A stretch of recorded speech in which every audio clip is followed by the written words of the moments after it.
우리 드림이가 저한테 선물을 주면서 편지를 줬어요. 우리 아이들이 다 편지를 한 장 한 장씩 줬는데 우리 드림이가 편지를 통해서 한 이야기가 정말 제 마음을 아프게도 했고 또 감사하기도 했습니다.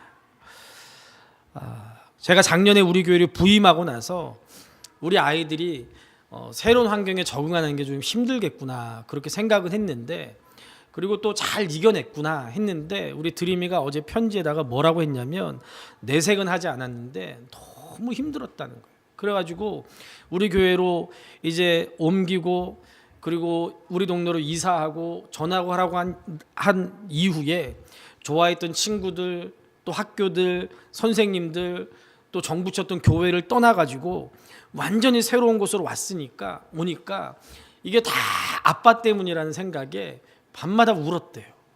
그러면서 아빠를 많이 원망했대요.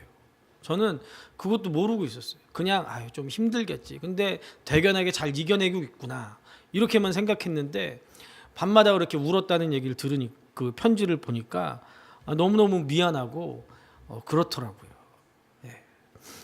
그런데 감사한 것은 그 편지 내용이 그걸로 끝난 게 아니라 이제는 오히려 아빠 때문에 좋은 친구들 또 좋은 선생님들 만났고 또 우리 노원성직교회 작은 교회지만 성도님들이 다 좋으신 분들이라서 감사합니다 라는 그런 내용이더라고요. 그래가지고 외로움과 또 어려움 이런 걸 이겨내고 조금씩 성장하는 우리 딸내미를 보니까 대견해가지고 그 어떤 선물보다도 마음이 기쁘더라고요. 그러면서 우리 딸내미가 벌써 이 정도로 컸구나. 어렸을 때 맨날 그냥 똥칠이나 하고 맨날 말썽만 부리고 그런 딸이 이제 벌써 이 정도 컸구나. 시집가도 되겠다 하는 그런 생각이 들었습니다. 그러면서 제가 무슨 생각을 했냐면 지혜로운 사람은 모든 것을 끝이 아니라 과정으로 받아들이고 어떤 일을 당하든지 간에 그 일을 가지고 실패하고 낙심하고 좌절하고 그것을 결과로 받아들이는 것이 아니라 그것을 가지고 다시 일어서고 다시 시작하는 그런 사람이 진짜 지혜로운 사람이구나 라는 걸 깨달았어요.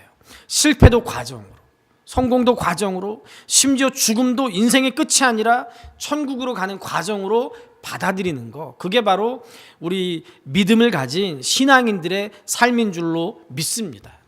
우리가 작년 송구영신 예배를 드린 지가 엊그제 같은데 그냥 눈만 감았다 뜬 것 같은데 벌써 내일이면 또 송구영신 예배를 드려요. 그럼 작년 송구영신 예배를 드릴 때 생각해 보면 올해 2018년은 정말 하나님의 말씀대로 살아야 되겠다. 하나님 말씀 정말 열심히 읽어야 되겠다. 기도 열심히 해야 되겠다. 전도도 많이 해야 되겠다.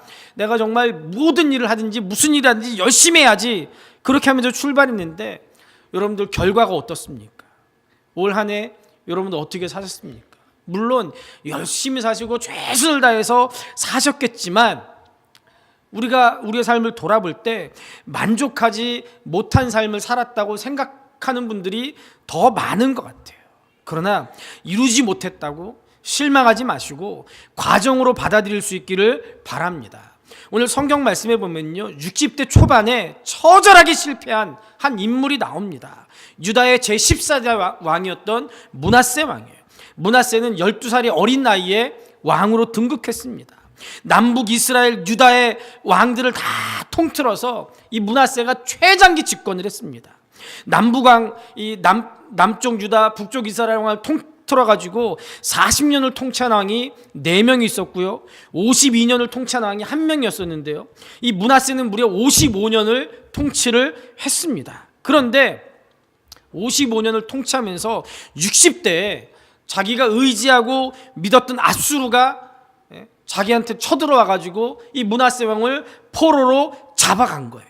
지금으로 말하면 사업이 잘 되던 분이 갑자기 60대의 사업이 망해버린 거예요. 60대 직장에서 승승장구했는데 어느 날 갑자기 직장에서 구조조정한다고 당신 우리 회사에 필요 없으니까 나가쇼 해버리는 거예요. 노년에 완전히 가정이 파탄났어요. 그것도 믿었던 사람에게 배신당해서 쫄딱 망해버린 겁니다. 자기만 망한 게 아니라 수많은 백성이 아수르가 쳐들어와서 죽임을 당했어요. 많은 사람에게 손해를 끼쳐버렸습니다. 그런데 오늘 성경에 보면 그 므낫세가 다 끝난 것 같은 그 인생의 처절한 패배를 딛고 다시 일어섰습니다. 다시 시작했어요. 50년을 완전히 죽을 써버리고 마지막 5년을 정말 그 실패를 디딤돌 삼아가지고 다시 나라를 세우는 그런 작업을 하는 거예요. 오늘이 2018년 마지막 주일이에요. 어떻게 이렇게 처절하게 실패한 것 같은 인생이 성공적인 마지막을 장식할 수 있었는지 오늘 므낫세의 삶을 통해서 우리가 함께 나누기를 원합니다. 우리가 읽진 않았지만 2절을 보세요. 성경은 므낫세를 한마디로 이렇게 평가합니다. 여호와 보시기에 악을 행했다 라고 므낫세를 평가해요. 우리가 사실 므낫세 하면 좋은 왕이에요, 나쁜 왕이에요? 므낫세 왕, 여러분들이 자세히는 모르겠지만 어쨌든 이스라엘 남쪽 유다의 악한 왕 하면은 대표적으로 누구예요? 므낫세잖아요. 많은 왕 중에 이름 기억나는 왕 별로 없는데 어쨌든 악한 왕 하면 북쪽 이스라엘은 아합, 남쪽 유다는 므낫세예요. 그 정도로 하나님 앞에서 악을 행했대요. 여호와께서 이스라엘 자손 앞에서 쫓아내신 이방 사람들의 가증한 일을 므낫세가 본받은 거예요. 그 아버지 히스기야가 힘을 다해서 종교개혁을 일으켰는데 그거 다시 되돌려 버렸어요. 3절을 보면요, 부친 히스기야가 헐어버린 산당을 다시 세웠습니다. 바알과 아세라 신을 섬겼습니다. 게다가 아수르 사람들이 믿고 있었던 하늘의 1월 성신, 하늘의 해와 달과 별들을 섬겼어요. 하나님을 섬겨야 될 여호와의 전에 단을 쌓고서는 아수르 신을 섬겼습니다. 그리고는 아수르 신이 인신공양, 인신제사를 받는다는 걸 알고 자기 아들을 흰놈 골짜기에서 불살라서 아수르 신에게 바쳐버렸어요. 미친놈이죠. 자기 아들을 제물로 아수르 신에게 바쳐버렸어요. 선지자의 말을 듣지 않고 점치는 사람들, 무당들의 말을 듣고 그들을 신뢰하고 그들의 조언을 듣고 정치를 했어요. 그러면서 자기한테 좋은 말하는 사람들만 자기 최측근에 앉혀버렸어요. 바르게 고언하는 하나님의 말씀을 전하는 선지자들 죽여버렸습니다. 지식인들 탄압했어요. 전승에 의하면 그 유명한 이사야 선지자를 므낫세가 톱으로 켜 죽였대요. 톱으로 잘라 죽였대요. 하나님께서 솔로몬을 통해서 정말 나라가 안정되고 번영하려면 어떻게 되는지 우리에게 알려주셨습니다. 7절과 8절에 보면 하나님을 섬기고 하나님의 법도와 규례를 지키게 되면 진정한 번영과 안정이 보장되는 줄로 믿습니다. 아수르가 섬기는 신을 믿어야 강력해지고 아수르의 신을 섬겨야 정권이 계속 유지될 것으로 이 므낫세가 생각했지만 그게 아니라 하나님을 섬기게 될 줄로 믿습니다. 마찬가지로 여러분, 우리나라의 운명은 우리 하나님의 손에 달려있는 줄로 믿습니다. 똑똑한 대통령 뽑으면 그 사람이 나라를 바꾸고 그거 아니에요. 우리가 하나님의 손에 사로잡힐 때 하나님께서 우리나라를 붙잡아 주시는 줄로 믿습니다. 뿐만 아니라 우리의 가정도, 우리의 개인도 하나님의 손에 사로잡힐 때 결코 실패하지 않는 줄로 믿습니다. 저는 그것을 믿습니다. 우리 민족이 정말로 번영하고 행복해지는 길은 여호와 하나님을 섬길 때 가능한 줄로 믿습니다. 온 민족이 여호와 신앙으로 무장하면 그것보다 강력한 나라는 없어요. 역사가 그것을 증명합니다. 그때 그 시대에 가장 하나님을 열심히 섬겼던 나라가 그 시대의 패권을 가지고 있었어요. 그리고 그 나라가 하나님이 섬기는 신앙에서 떠나갈 때 하나님이 옮겨가셨어요. 여러분, 우리나라가 하나님을 잘 섬기게 될 때 하나님께서 이 민족을 들어 사용하실 줄로 믿습니다. 우리 가정이 하나님을 잘 섬기게 될 때 하나님께서 우리 가정을 들어 사용하실 줄로 믿습니다. 우리 교회가 하나님 앞에 다시 무릎 꿇을 때 하나님께서 우리 교회를 사용하실 줄로 믿습니다. 므낫세가 이렇게 잘못된 종교 정책을 폈을 때 어떻게 됐습니까? 6절에 보면 하나님의 진노가 임했습니다. 하나님이 진노하시면 결국 어떻게 돼요? 여러분, 사람이 진노하는 거 문제가 아닙니다. 사람의 진노를 피하려다가 하나님의 진노를 사면 더 심각한 파멸로 가게 돼요. 소돔과 고모라가 하나님의 진노를 사니까 멸망당했어요. 그 화려했던 도시가 하루아침에 흔적도 없이 사라져버렸습니다.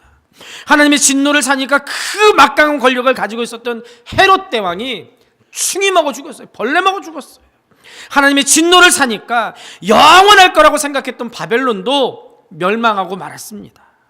두 번째 구절에 보니까 자신을 따르던 백성이 심각한 죄악에 빠져버렸습니다. 이방신들을 섬기면 잘 될 것 같았지만 오히려 백성들이 이방 사람보다 더 심각한 죄를 지으면서 살게 됐어요. 지도자 한 사람의 잘못으로 백성들의 정신이 영혼이 심각하게 오염돼 버리는 거예요. 삶의 질이 현저하게 떨어져 버렸습니다. 그렇게 되니까 10절에 보면요, 하나님의 말씀에 귀를 막아버렸어요. 세상의 소리는 다 달콤하게 들리는데 하나님의 말씀은 들리지 않는 거예요. 하나님의 말씀 이치에 맞지도 않고 현실적으로 들리지도 않아요. 지금 이 세상에서 무슨 그런 소리를 해, 그렇게 생각돼 버리는 거예요. 그러면서 자기 생각, 자기 지식, 자기 경험이 우선돼요. 사람의 말을 하나님의 말씀보다 우선하게 돼버리는 거예요. 네 번째로, 그래서 그 결과 11절에 보면 하나님의 무서운 징계를 당하게 됐습니다. 아수르 군대가 쳐들어와서 유다를 쳤어요. 아수르의 신을 섬기면 잘 될 것 같았는데, 아수르한테 아부하고 아수르 비위를 맞추면 어쨌든 아수르가 봐주고 잘해줄 것 같았는데 결국 나라가 아수르 때문에 위기에 처하게 됐어요. 전쟁으로 다시 국토가 초토화되고 수많은 사람들의 인명이 살상됐습니다. 게다가 므낫세 자신은 결박당해서 바벨론으로 끌려갔어요.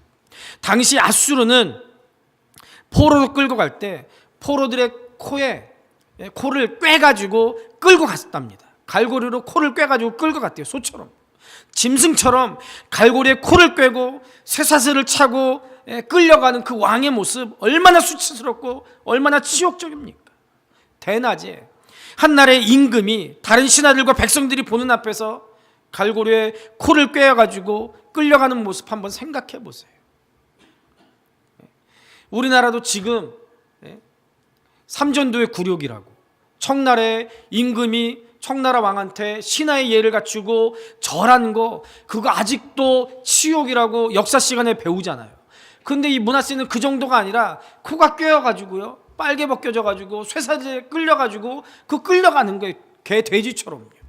그런 수치를 당했어요.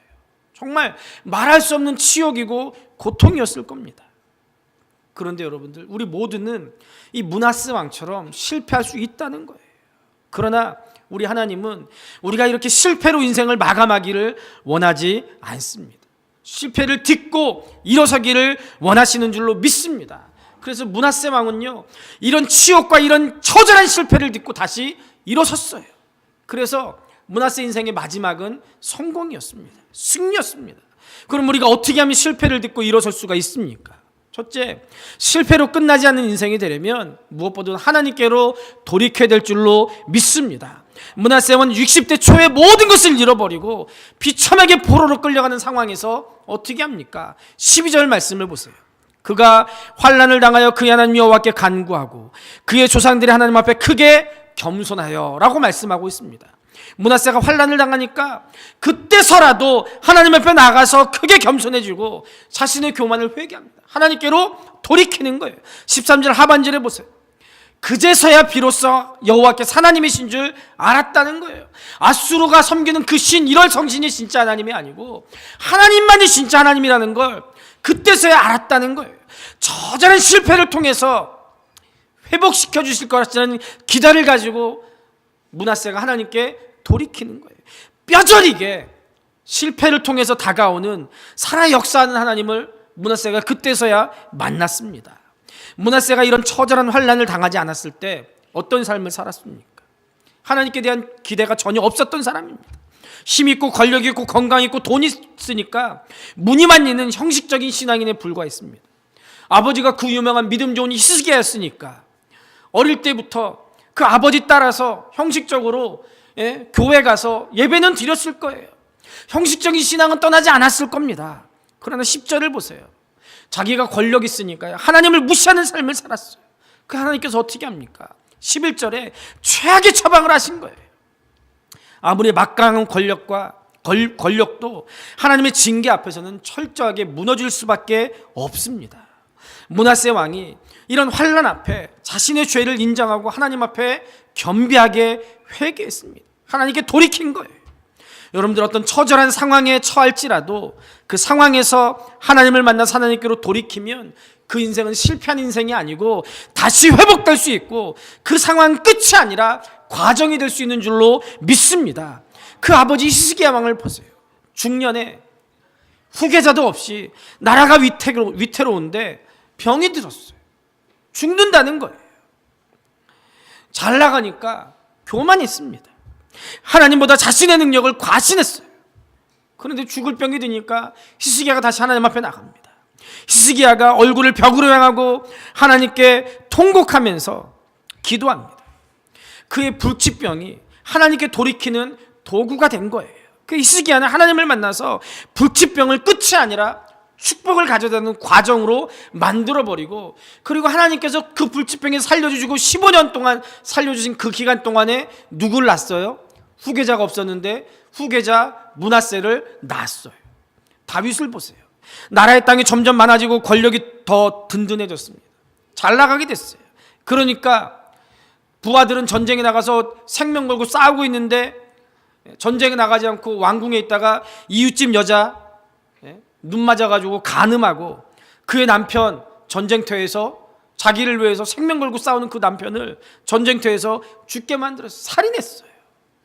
그 인생에 있어서 정말 숨기고 싶은 처절한 실패였습니다.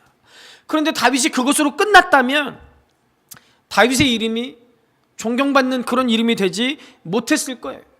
우리 집에 있는 다윗의 이름이 다윗이가 아니라 다른 이름으로 바뀌었을 겁니다. 그때 다윗이 어떻게 합니까? 하나님께 돌이켜서 회개하고 마음을 새롭게 합니다. 하나님께 돌이키니까 간음과 살인이 끝이 아니라 성숙의 과정으로 변해버리는 거예요. 모든 화살이 다 명중되는 건 아니더라고요. 그런데 수없이 많이 화를 당기면서 명중하는 법을 배우는 거예요. 아이들이 걸음마를 할 때 여기 부딪히고 저기 부딪히고 한 걸음 뗐다가 넘어지고 하면서 걸음마를 배우더니 금방 뛰더라고요. 여러분 실패할 수 있습니다. 그러나 우리가 실패로 끝내지 말고 그 실패를 하나님께로 돌이키는 기회로 삼아야 될 줄로 믿습니다. 세상 모든 걸 다 가지고 있다고 해도 하나님을 만나지 못하면 결과적으로는 실패한 인생이에요. 그러나 세상의 모든 것을 다 잃었다고 해도 하나님을 만나면 그 실패는 과정에 불과한 것이고 결과는 성공일 줄로 믿습니다. 하나님을 아버지로 모시고 함께 사는 것은 인생에 있어서 가장 값진 것을 얻는 거예요. 때로는 우리에게 실패가 살아계신 하나님을 만나게 하는 하나님의 선물인 줄로 믿습니다. 모세를 보세요. 자기 힘으로 자기 민족을 구원하려고 했어요. 그러다가 애굽 사람을 쳐 죽였습니다. 결국 살인자가 돼서 광야로 도망가는 도망자의 신세가 됐어요. 그 인생은 그것으로 완전히 끝난 것처럼 보였습니다. 나이 80이에요.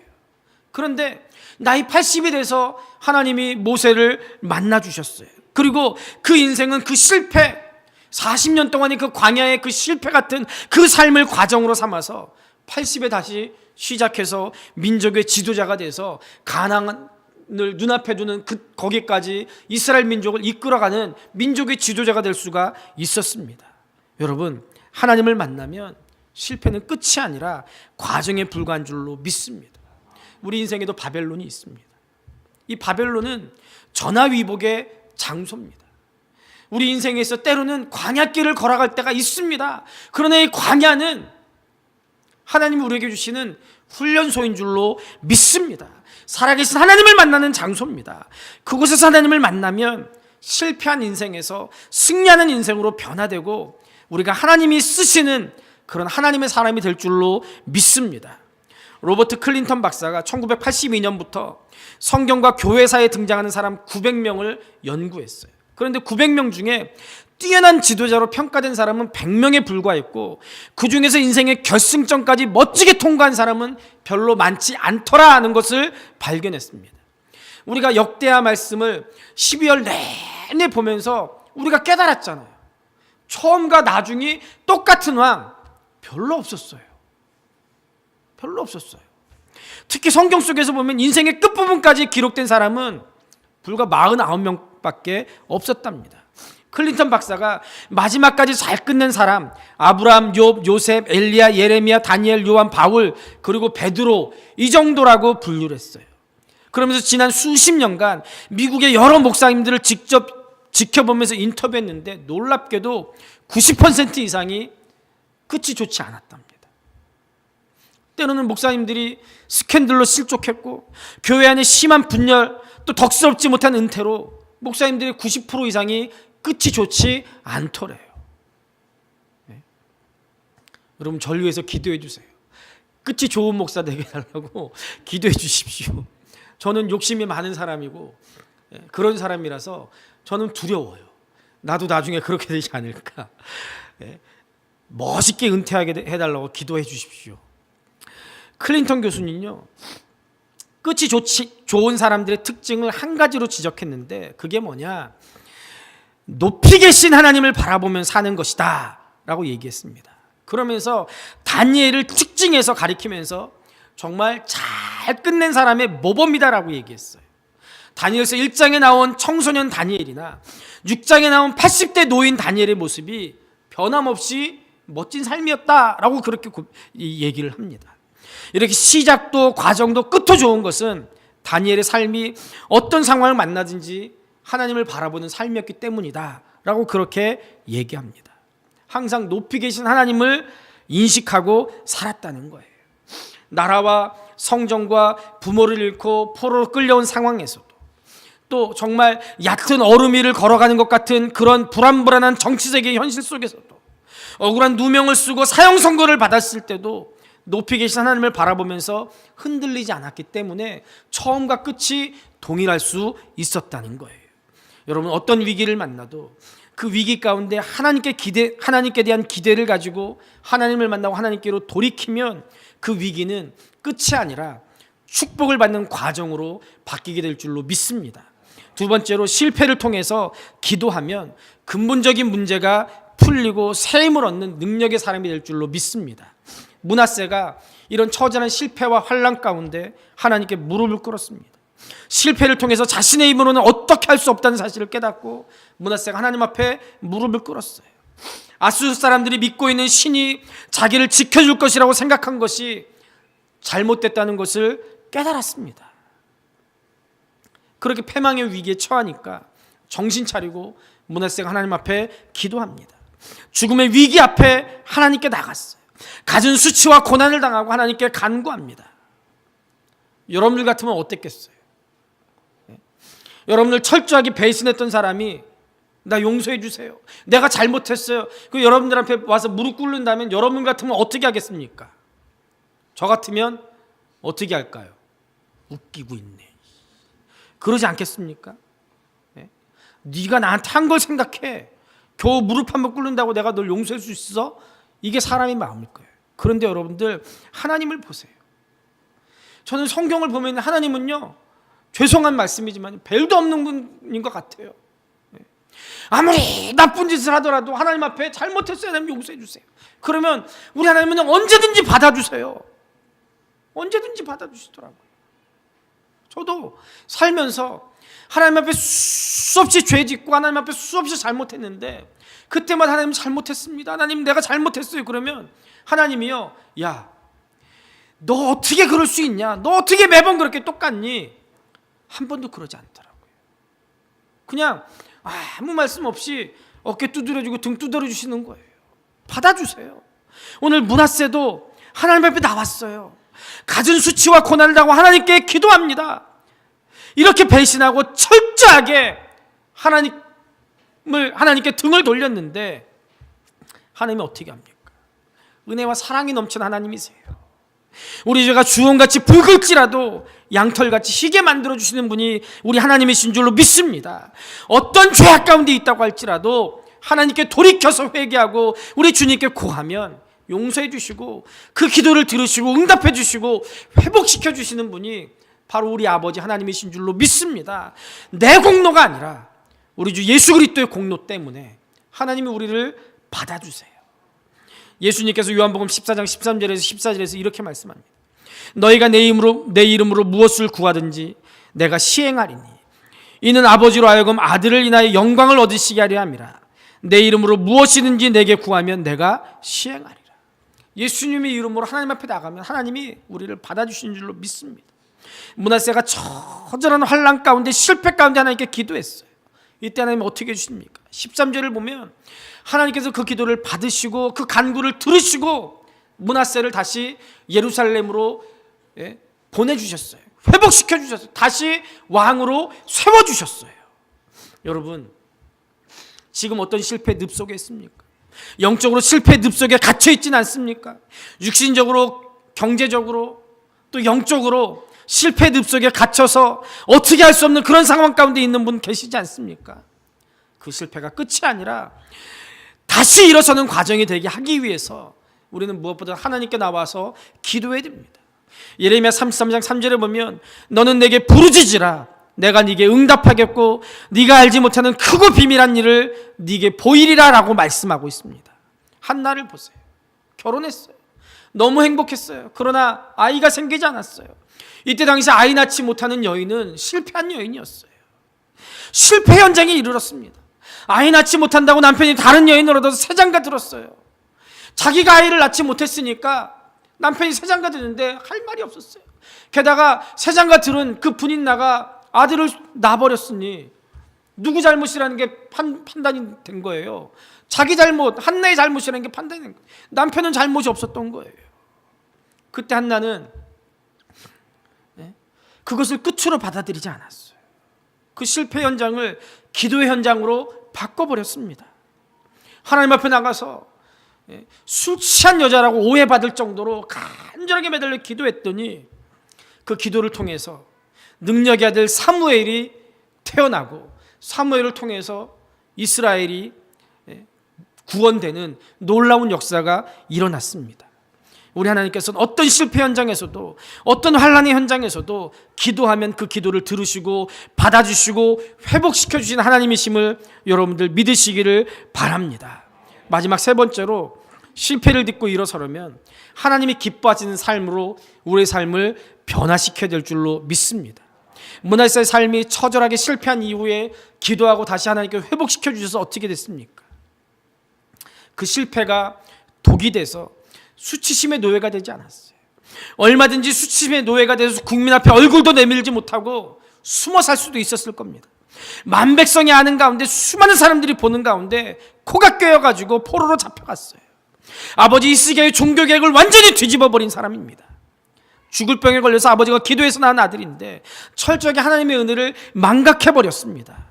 과거를 생각하면 얼마나 수치스럽겠습니까? 일평생 수치 때문에 그 마음속에 간직하면서 얼굴을 들지 못하고 그렇게 살았을 거예요. 어쩌면 아수르로 끌려가서 수없이 자살을 생각했을지도 모르겠어요. 여러분, 예수 그리스도를 통해서 하나님께 구원받은 우리들은 어떤 경우에도 실패와 수치로 우리 인생을 끝내서는 안 됩니다. 우리 인생은 예수 믿는 그 순간, 예수님께 붙잡힌 그 순간 우리의 인생의 급이 달라졌어요. 하나님께서 우리를 어떻게 보신다고요? 존귀하게 보신대요. 하나님께서요, 우리만 봐도, 우리 생각만 해도, 우리의 이름만 들어도 모든 걸 다 아시고 우리 생각만 해도 즐거워서 견딜 수 없대요. 즐거워서 견딜 수 없대요. 저 형이 결혼하자마자 미국에 들어갔어요. 공부하러. 그리고 얼마 있다가 첫 조카를 낳았어요. 우리 집 첫 손자를 낳았어요. 우리 아버지 어머니가 미국에 그 첫 손주를 보러 들어가셨다 오시더니요. 한국에 오시더니요. 그때 비디오에다가 아이 영상을 찍어 왔어요. 그러더니요. 틈만 나면요. 그 비디오 테이프가 늘어질 정도로 그걸 보는 거예요. 그런데요. 정말 가관도 그런 가관이 없더라고요. 우리 엄마가요. 진짜 기가 막힌 거예요. TV 그때만 해도 TV 요만하잖아요. 그 TV 아예 들어가시려고 하더라고요. 우리 큰 조카 이름이 주영이거든요. 최주영. 네? TV에 애가 나오면은요. 아이고 주영아 하면서요. 자꾸 우리 엄마랑 아빠랑요. TV 앞으로 가는 거예요. 그래서 내가 아이고 TV 속으로 들어가겠네. TV 속으로는 안 들어가시고 미국으로 들어가더라고요. 아들 남겨놓고, 막내 아들은 한국에 남겨놓고 그놈 때문에 들어가시더라고요. 얼마나 기뻐하면요. 제가 그래가지고요, 즐거이 부르며 기뻐하리라. 그게 무슨 말씀인지 어렴풋이 알게 됐어요. 그런데 제가 아들을 낳으니까 그렇게 되더라고요. 우리 다미를 낳고 나서요, 예? 일주일도 안 됐는데 교회에서 전화해가지고 집사람한테 다미 바꿔봐. 바꾸긴 뭘 바꿔요? 바꿔봐. 바꿔줘요. 뭔 소리밖에 안 들려요? 숨 쉬는 소리밖에 안 들리죠. 그 가끔 엥 하는 소리밖에 안 들려요. 그런데도요, 얼마나 좋은지요. 얼마나 좋은지요. 예? 아들 낳아줬다고요, 매일 퇴근하기 전에 마트에 가가지고요, 예? 예? 예? 전 나오는데 좋다는 건 그냥 다 사가지고 들고 가는 거예요. 왜요? 부인 먹으라고요? 아니요. 우리 아들한테 좋은 거 주라고. 이제 고백하지만. 그리고요, 퇴근하면은요, 다리 사이에다가 누가 밟고 지나갈까봐 다리 사이에다가 우리 다음에 끼고서는요, 담아 이러고 살았어요. 이러고 살았어요. 여러분, 우리가 하나님 믿는 그 순간 하나님 앞에 그런 존재가 되는 거예요. 그렇기 때문에 우리는요, 실패할래야 실패할 수가 없어요. 최 목사만 하나님이 그렇게 사랑하시는 게 아니라, 최 목사를 사랑하시는 하나님은요, 여러분들 똑같이 사랑하시는 줄로 믿습니다. 자신의 과거를 생각하면 어디에 얼굴 내밀 수 없었을 거예요. 저도 제 과거를 생각하면 제가 어떻게 감히 이 강단에 서서 하나님의 말씀 전할 수 있겠습니까? 제가 어떻게 감히 목사가 될 수 있겠어요? 여러분들 바울을 보세요. 자신의 과거, 예수 믿는 사람을 잡아 죽였던 그 과거가 독이 아니라 오히려 거름이 되는 삶을 살았습니다. 다윗도 요즘으로 보면 뭐예요? 미투 운동, 거기에 딱 걸리는 사람이죠. 성폭력범이에요. 위계에 의한 성폭력범, 얼굴을 들고 살기 힘든 사람으로 완전히 그 인생 끝나버리는 거예요. 게다가 뭐까지 했어요? 그걸 덮으려고 살인까지 저질렀죠. 그런데 다윗은요, 그 부끄러운 과거가 독이 되지 못하게 했어요. 므낫세를 보세요. 어쩌면 므낫세는 유다 왕 중에서 가장 악한 왕으로 끝났을지도 모를 법한 그런 사람입니다. 그런데 그는 그렇게 그 인생을 끝내지 않았어요. 14절을 보면요, 다시 돌아오고 나서 국방을 튼튼하게 합니다. 힘없는 백성의 그 어려움, 서러움을 경험했기 때문에 15절을 보면 성전의 우상을 다 제거버립니다. 자기가 세웠던 우상인데 그거 다 쓸어버리고 모든 우상 성 밖으로 던져버렸습니다. 제사를 다시 회복하고 모든 유다 사람들에게 하나님을 섬길 것을 명령합니다. 과거의 잘못을 철저하게 고쳐나가는 거예요. 불행한 과거, 실패한 과거를 거름이 되게 하는 거예요. 그의 기도가 열왕들의 사기에 기록될 정도로 므낫세는요, 남은 5년 정말 열심히 기도하는 기도의 사람이 됐습니다. 그리고 왕궁의 묘실에 들어가게 됐어요. 과거가 끝이 아니라 과정이 되게 하려면 과거를 독이 아니라 거름으로 삼아야 될 줄로 믿습니다. 그러면 우리의 미래는 새로운 인생, 명품 인생이 펼쳐지게 될 줄로 믿습니다. 때로는 우리에게 영적인 바벨론이 올 때가 있어요. 육체적으로, 경제적으로, 가정적으로, 국가적으로 광야를 지날 때 있습니다. 그러나 이때 끝이 아닙니다. 과정에 불과해요. 실패는 목적지를 향해 가는 이정표고, 실패는 끝이 아니라 성공을 향해 가는 과정인 줄로 믿습니다. 이때 아마 므낫세의 나이가 67세로 죽었으니까 60대 초반의 나이였을 거예요. 이때 당시에 인생을 끝맺음할 그 나이에 므낫세가 새로 시작한 거예요. 스톡홀름 대학교의 앤더스 에릭슨 박사라는 사람은요, 10년 법칙이라는 책에서 어떤 분야에서 최고 수준의 성과와 성취에 도달하려면 최소 10년 정도는 집중적인 사전 준비를 해야 된다라고 그렇게 얘기했습니다. 앤드루 카슨 박사라는 사람도 어떤 특별한 분야에서 세계적인 수준으로 자신을 자리매김하기 원하는 사람이라면 그 분야에서 지속적이고 정교한 훈련을 최소한 10년 정도는 해야 된다라고 말했습니다. 요즘으로 말하면 1만 시간의 법칙을 얘기한 거예요. 은행 사거리에 가보면 KFC가 있죠. 켄터키 프라이드 치킨 KFC. 그걸 만든 그 켄터키 프라이드 치킨 앞에 가면은 누가 서 있어요? 하얀 수염난 아저씨가, 저처럼 이렇게 볼이 빵빵한 아저씨가 웃으면서 서 있죠. 그 사람이 샌더스라는 사람인데요. 이 사람 얘기를 한번 들어보세요. 5살 때 아버지를 여의고 14살 때 돈이 없어서 학업을 중도 포기한 다음에 유랑 생활을 시작했습니다. 농장 잡일, 기차표 판매왕, 그러다가 이 군대를 입대하고 군대를 제대하고 난 다음에 보일러공으로 취직했어요. 18살의 나이에 결혼을 하고 아이를 얻었는데 아내의 출산 소식과 함께 직장에서 잘려버렸어요. 어린 나이에 가장이라는 무거운 짐을 지고 다시 일자리를 찾기 위해서 길거리로 나섰는데 불행하게도 그 사이에 아내가 없는 재산 다 챙겨가지고 도망을 가버렸습니다. 혼자 남은 이 샌더스가 보험 판매도 해보고 자동차 판매도 해보고 배를 사서 사업도 벌이고 주유소도 인수했는데 하는 족족 다 실패했습니다. 그러던 어느 날 도저히 살 방법이 없어서 유괴라도 해보려고, 납치라도 해보려고 그렇게 했는데 유괴하는 일도 실패로 끝나버렸어. 그렇게 시간이 흘러서 어떻게 살다가 이제는 퇴직할 나이가 돼버린 거예요. 빈손으로 말년을 맞았어요. 그리고 생각해보니까 이제 인생 말년인데 자기 혼자밖에 없는 거예요. 그래가지고 가출한 아내에게서 자기 딸이라도 찾아오자 이렇게 생각을 했는데 얼마 후에 그의 딸이 그에게로 돌아왔어요. 그리고 그의 아내도 다시 돌아와서 내가 잘못했으면 용서해 주세요, 용서를 빌었어요.